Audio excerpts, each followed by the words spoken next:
Welcome everybody, this is How to English, Teach and Learn with Gav and Em. It's a podcast about teaching and learning English as a foreign language. All opinions stated are personal and references will be given when necessary.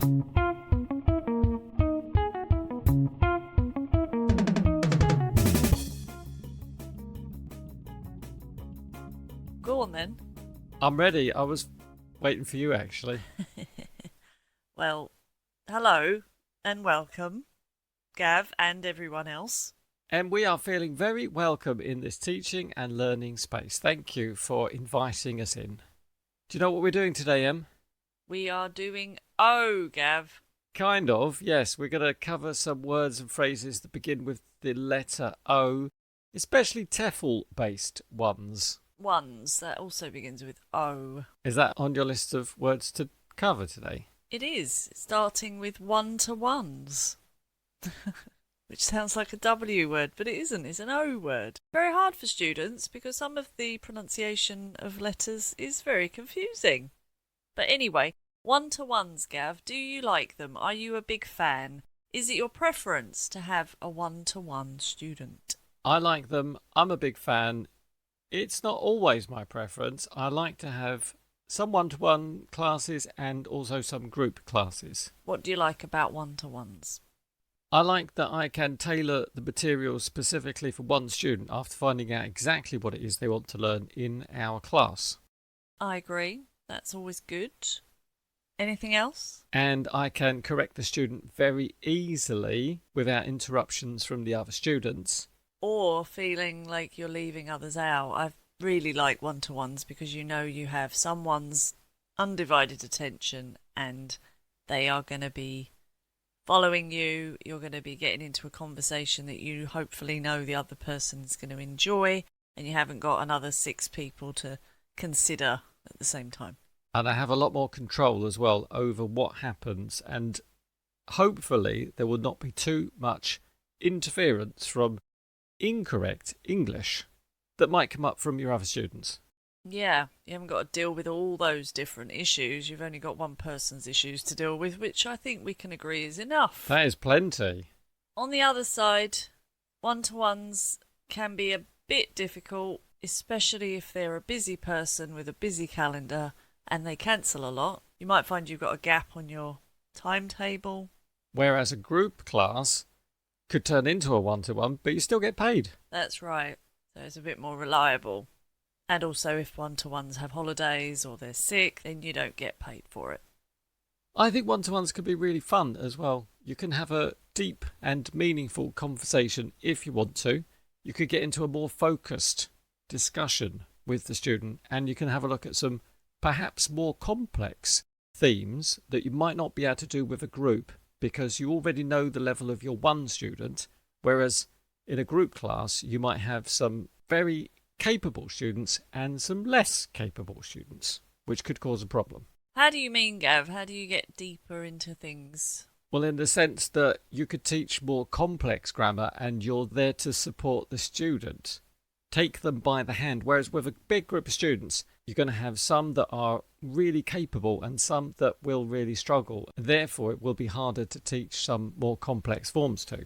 I do wonder sometimes whether it's just this kind of middle ground that you're teaching to a big group and you're not really teaching much to the ones that know it, and it's maybe a bit hard for the ones that don't know it. And I often teach to the lowest member of the group. Which isn't very challenging for the higher level students. That's true.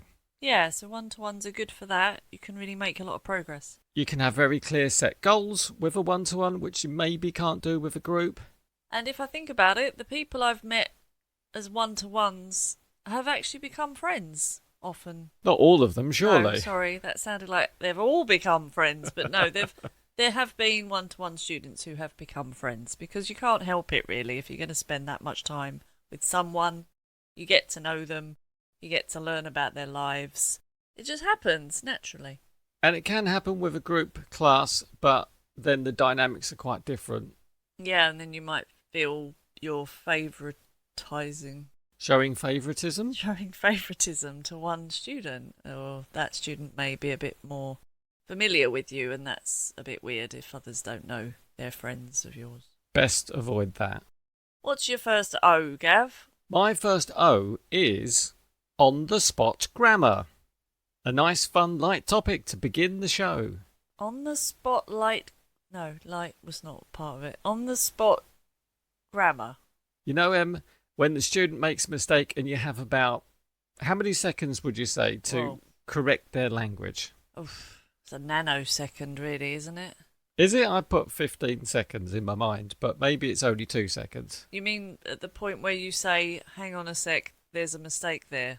Yeah, before they move on to the next. When you shout, not, don't. Yeah, okay. You are right, Gav. You have to step in quick, sharp to nip that one in the bud.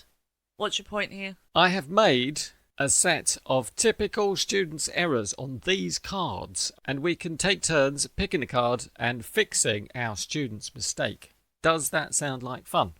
It does sound like fun. It also sounds like the thing I want to talk about next, but we'll see how similar this is and I'll decide if I want to mention my thing or not. And it sounds a bit like the class I just had, and now I'm back to work again. Right, okay.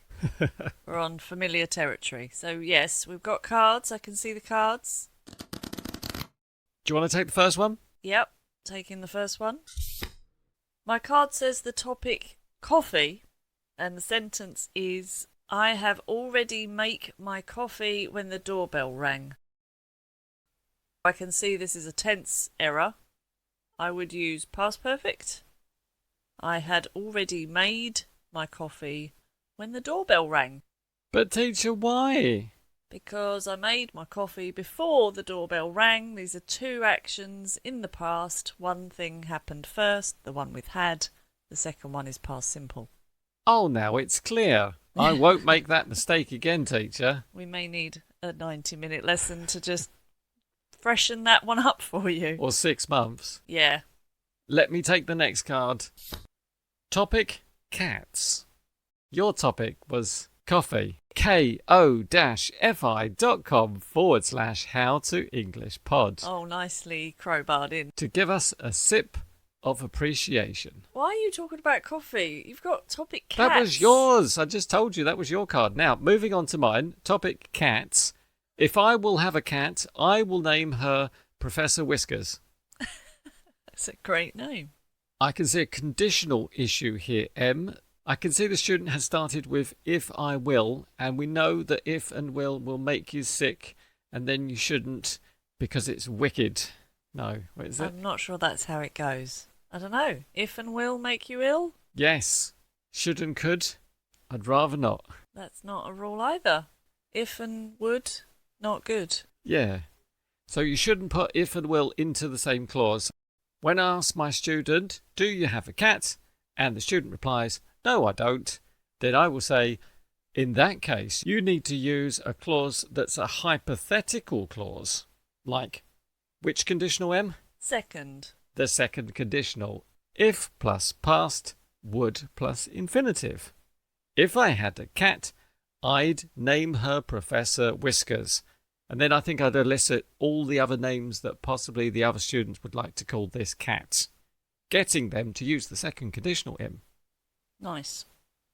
Next card, Gav. The topic is plants, and the sentence reads, she don't like hugging cacti. This is an actual quote. Lovely. I think we need third person here. We need to say she doesn't like hugging cacti. Let's go back through this. She, he, it. Third person S. Doesn't. I, you, we, they. Gav? Don't. Yeah. Don't like hugging cacti. Who does? I'm sure you'll find somebody who would. My last card, Em, is the question from our students. Are you ready? Can we reply to our students? Sure. They ask, why do we say much money, not many money? Because money is uncountable. But I can count money, teacher. $1, $2, €3, 5 cents, £11. That's because the currency is countable.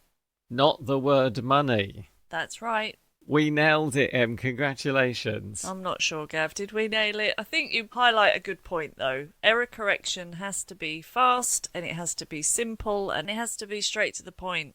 You can't mess about. You can't spend too long on it, because otherwise you get bogged down and you lose track of what you're talking about. Which does actually tie in well to my next O word, which is overcorrection, Gav. Overcorrection. I think I had that somewhere in my list too. I'm not surprised. It is a tricky tightrope to walk, isn't it? So, to demonstrate this, I am going to be a student, and you are you, Gav. You are Teacher Gav. I'm Teacher Gav. And I would like you to correct every error I make in the next couple of minutes. Every error? Every error. Remember that 15-second rule? You've got to jump in, you've got to correct me. Maybe give me a very short explanation as to why it's wrong. You ready? I love a good challenge. Gav, it's our first lesson together. I've just said hello and you've asked me... Tell me all about yourself and your company. That's right. So, hello. My name is Emma. I work for Technoworld. We is a company... We is? Or do you mean we are? We are a company that make computer and phone... Did you say phone? Computers. You can see I've got one finger in the air. Phone? That would be a very small company. Computers and phones. We start in 2015. We start? Start, yes. Is that in the past? Oh, sorry. We started in 2015 and now we have many offices in different countries. How many offices? Many offices. We have 100 peoples work here. People or peoples? People. We have 100 people work here. Remember, one person, 2 people, 3 people. People work here. 100 people work here. People who work here? People who work here. People who work here. They are very good workers and like help customers. I like helping customers too. Do you like helping customers? We like helping customers. Our product is good quality and not expensive. Did you say our product is or our products are good quality? Our products are good quality and not expensive. Technoworld want to make life more easy for peoples. Peoples. Is it one person or 2 people? People. Is it 100 people or 1,000 people? People. We want to make life easy for people. Easy? What's the comparative of easy? Easier. We want to make life more easier? Only easier. Easier. We want to make life easier for people. All people. We selling product online and also in store. We are selling? We are selling product online. Is it still only one product? We are selling products online and also in store. Customers can call us if they have problem. Only one problem? Oh, problems. We happy to help always. We are happy. We are happy. Or we are always happy to help. We are happy. We are always happy to help. We are always happy to help. You don't sound very happy anymore. No, thank you for listening. I think it's verb ing after a preposition. Thank you for listening. How did that feel for you, Gav? Exhausting. Me too. And really annoying. I couldn't even get a couple of words out before you stopped me. Let's say it's a first lesson with a pre-intermediate student. How would you deal with that? I think I was overcorrecting. Oh, and some. Yeah, you were really overcorrecting. So what would you do if that was a situation that you had? I mean, it's quite often a situation I have. How do you deal with it? I would ignore half of the mistakes. Only half? Possibly more than half. Yeah. I'd have to think which of those were really important. I definitely would have dealt with the forms of be, am, is, are, and plurals. You kept saying singular, which is not very useful because I don't think you're only selling one phone to one customer. But maybe sentence order is not so much of a focus, and putting the adverb in the wrong place probably will not get you fired.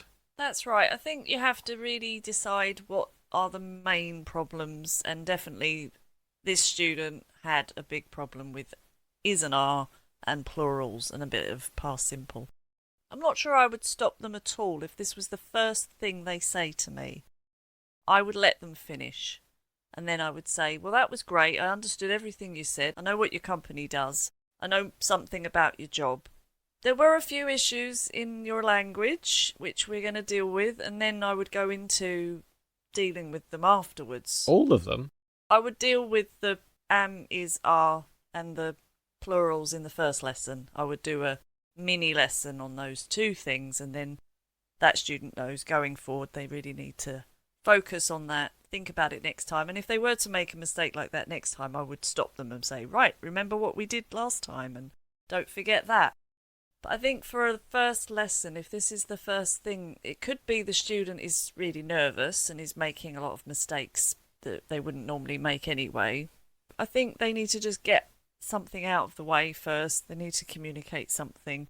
You need to show that you're following what they're saying, because it can really knock their confidence if you just look confused or annoyed or stop them every single time they say something wrong, in my opinion. That is a good opinion to have. I personally think you're being a bit soft, and if they've managed to come all the way to your classroom, they should be prepared for a little criticism. Fair enough. We all do it different, but I would not do it differently. We all do it differently. You're correcting me now. We all do it differently. Yes. That's just the way you want to do it. But I agree, overcorrection is not very useful at the beginning of the course. Because I would also say you probably don't even remember what my company's name is or what they do. No, I don't remember any of those details. Because as a teacher, you're just thinking about the language. There was so much language to think about. I was overwhelmed. And you need to be writing down all this as a teacher so you know what that student does every day, not just, if they can use third person S. And me as a student, I just lost track all the time of what I was trying to say. It's annoying. It's very hard for the students to give a speech like that, even if they're talking about something they know very well. That's where I tend to ask lots of questions, try to get lots of answers, break it into little chunks so the student isn't giving me a long monologue where it might be filled with errors. That's a good tip. Avoid that from the beginning. And we were doing a one-to-one, which is a much more intimate situation. But if you've got 6 other people or more, and you're as a teacher just stopping every time they say something wrong, imagine how the student's going to feel in front of all those people. And don't forget, Gav, overcorrection can lead to overthinking, which can also be a problem. Another O word. And let's keep in mind that undercorrection may lead to underthinking. Also true. Pick your battles, as we say a lot on this show. What's your next O? My next OM is 1 minute speaking challenge. Am I going to have to speak for 1 minute in this section of the pod? You could listen to me speak for a minute if you like. Yeah, that'd be nice. Pick a number between 1 and 10. 3. If I could be any kitchen appliance, I would be a hob. Why? I think that's sorry, also... am I just supposed to let you speak for a minute? Sorry, can't do it. Go on. I think that might also be referred to as a stove, but I'm not completely sure. Basically, if you imagine a ceramic top, maybe metal, stainless steel, something shiny, something nice. On top of that are 4 burners. Could be electric, could be gas. It's producing heat, Em. When you put something on top of it, it will infuse you with energy and va-va-voom. And that is why I would be a hob.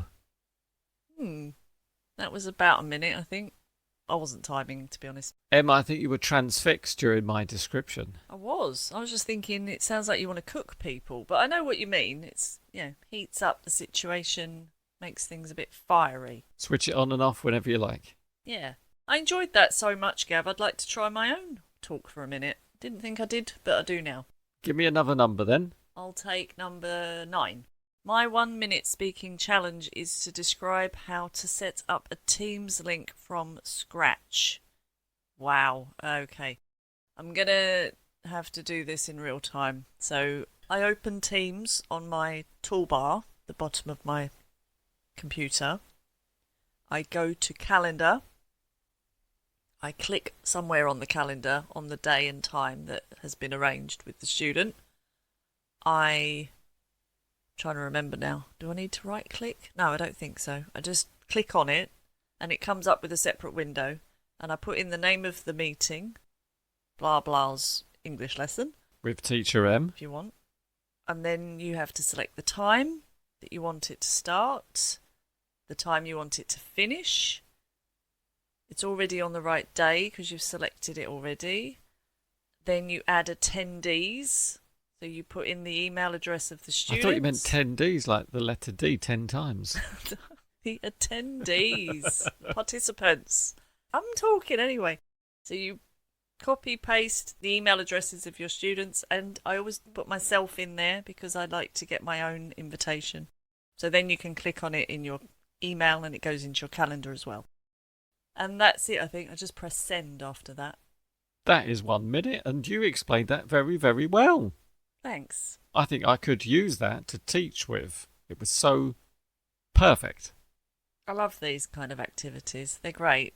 They're just so easy to set up. Everybody knows what they're doing. It's really clear and so much language comes out of it. And I'm sure you've got loads of really good topics to talk about, Gav. But we need to move on to our next O topic. We do indeed. And my next O topic is one of my favourite words ever, and it's onomatopoeia. Is that something to do with flip-flops? It is something to do with flip-flops. If you can just elaborate a little bit more. Would you like to hear me walking around in flip-flops, Em? Always, Gav.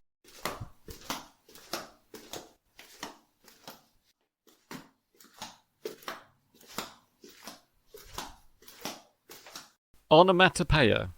That sounds like a word that sounds like a sound. Sounds like a word that sounds like a sound. Yes, it is a word that sounds like a sound. And I've got some really nice ones here. I've got 5 examples of body noises that are onomatopoeic. And I'm going to describe to you the situation that you may make this kind of sound. And then you're going to make the sound before you tell me what the word is. Using my body. These are all just vocal, by the way. Oh, I was totally ready to flap my arms. Okay. So imagine you are on holiday. It's a really hot day. You've bought an ice cream. The ice cream is melting and you've got to eat that ice cream really quickly with a spoon and it's in a bowl. What noise is it going to make, Gav? It's going to make a lapping sound. Like a dog lapping the bowl? Right, that is the sound you are going to make. What is that sound? I think that's a slurping sound. Maybe we need a warning before this, Em. ASMR? Is that what it is? Some love it, some hate it. Yes, slurp. It is onomatopoeic. Okay, this time you are running for the bus. You can't quite catch it. It's going, it's gone. You're very disappointed. What sound do you make? Oh, that's another one. That's very good. What is that? That's a tut. That is onomatopoeic. I was thinking more big disappointment. What sound do you make? That's the one. What is that? That is a sigh. Sigh. Say it like you're sighing. That's right. I think I'm going to add tut to this list. That's good. You're watching a very, very funny film that's making you laugh all the way through in a funny way. Less than that. More jovial. Ho, ho, ho. Kind of. Not so Father Christmassy. That's it. Like that. What's that? Chuckle. Chuckle is kind of onomatopoeic, isn't it? Kind bit of. Less chuckly. Is it a giggle? Giggle. That's a nice word. Giggle. Is that onomatopoeic? Giggle. Kind of, yeah. Chuckle is definitely onomatopoeic too. I like it. And if you were watching a really, really sad film that made you cry a lot to the point where you were in floods of tears. Boo hoo hoo hoo. Yeah, kind of sound like a dysfunctional ghost, but can you think of a word that sounds like that? Whale. Kind of is onomatopoeic. You're adding a lot to my list. I'm gonna sob, Em. Yeah, kind of. Sob. Maybe. if you are in a pub and somebody's telling a really cheesy, corny joke. For example, why didn't the skeleton go to the party? I don't know. Why did the skeleton not go to the party? Because they had nobody to go with. Ugh. That's the sound. What is the sound? That is a groan, Em. That was a terrible, corny, bad joke. Groan. Exactly. So there are lots of onomatopoeic sounds. I didn't realise there were so many you could make with your mouth. And you kind of understand why they are onomatopoeic words, because you don't even need to think of a word. It's already a sound. You just need to spell it. As long as it's the same sound that you would make in your country.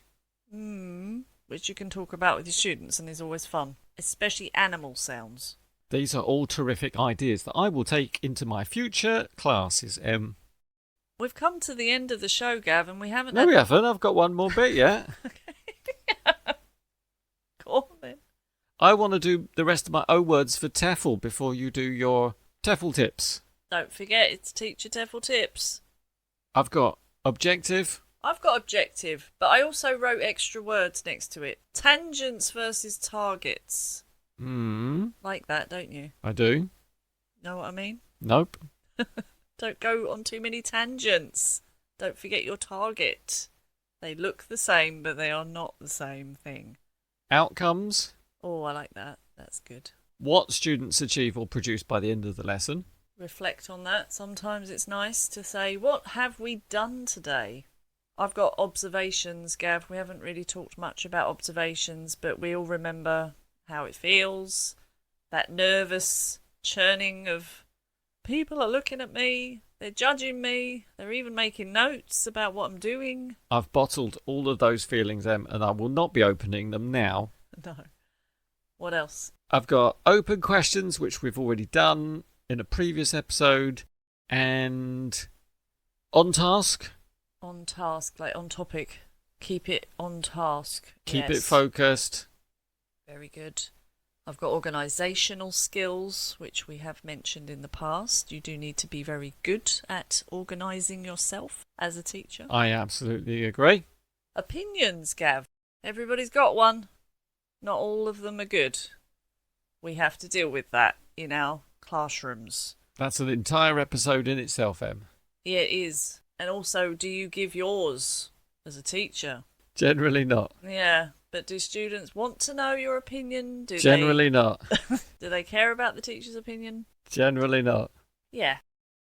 Finally, Gav, my tip of the episode is actually also my favourite teacher training word that I learned on my CELTA, which is an Open-Cloze, which I used to love. The contradictory nature of that sounding word. Spoken is very funny, but written down is less humorous. Because the close has a Z in it, not an S. But Open-Cloze, it sounded like a contradiction in terms. And that's not an open clause? No. Or an open question? No, it's not. What is an Open-Cloze? Is it a gap in a sentence? That's right. Do you have choices with which to fill that gap? No, you don't. Accept what's in your head. It's an Open-Cloze, which I think is a very, very good tool for any lesson. And I think it has a very important place in learning English. It can be exploited because if you give multiple choice answers, the students are just going to go this one, or this one. I often take away the choices. If I'm working from a book and they give you those words and then they say, put the words in the gap, I often just cover the words up and I get my students to generate the words that fit. If they can't think of a word, then that's fine. I will let them choose from the options at the end. But it's always so rewarding to let them come up with their own ideas, and often they come up with fantastic words. They might come up with a better word than the book suggested. They do sometimes. And isn't it just variety that we're trying to teach here, rather than this is the word that goes in the gap and that's the only option? So yeah, Open-Cloze, make it very open as much as possible. And not closed with an S. That's right. What's your tip of the episode, Gav? My tip for this episode is options, what not to say. Try this instead. Whoa. Options, what not to say, try this instead. For who? For us, Em. For us teachers. Right. Do you all get it? Don't say that. Is that what you mean?